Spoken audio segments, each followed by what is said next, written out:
kotitti fe'isaa mata dureeni. Gufuun milkaa'inaa waan baay'ee na goote kan bara dukkanaa.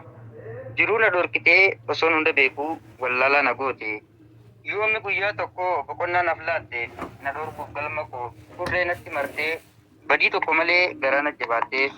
yaada koon godaanee tulluu baay'ee qaaree barree natti gamee yaadaan na marmaarsee awwaara lafaa kaasee bara na ukkaamse guggumsa fuu garaa natti ammeessa gidiraa sabbaaf tulluu baasee na yaabsise gaara dara natti hammaate anoo gochaan jiraa raajii bara kanaa akkam jedheen himaa gadadoof rakkinaa meeyoo mobbaafanna fedhii keenyaan malee maaf baqaaf dirqamna. Jiruu hundaa gadii kan hin qabne fakkii dadhabne yaa rabbi meegee nuun jedhi araara nuuf buusi yoo qabaannes badii booruuf yaade ani ol kaayyadhus galaa naaf qaqqabuu didee na jalaa fashalaa hireen koo maaf bade jireenyi koo hundi maaliif bu'aa dhabee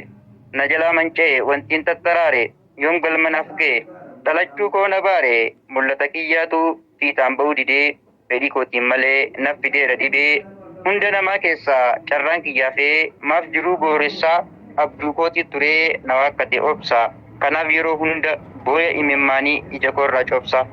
akka callee cittee sammuun koo tamsa'e maaf natti calliftee mo'anaas siyaarsee jechaan si madeesse maaltu akkas natti garaa si jabeesse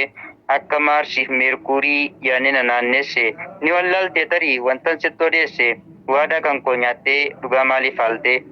seenaa keenya ganamaa maaf dagatta namana har'a taayitaan qabdu boorsirraa godaana areera naqqabi naaf tolche jireenya haya humaa miti gaaf tokko naaf dabraa galma kaayyoo kootii ijaannumaan argaa bakka dheerri ga'u anis numaan ga'a kanaaf galmee seenaarra barreessee ol kaayyadhaa waaqaan na gargaara hundattiin dhaqqabaa atinsa in sodaa kaayyoo kootiif jedheen mataa gadi qabaa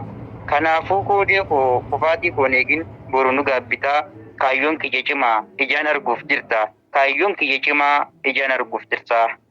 galatoma.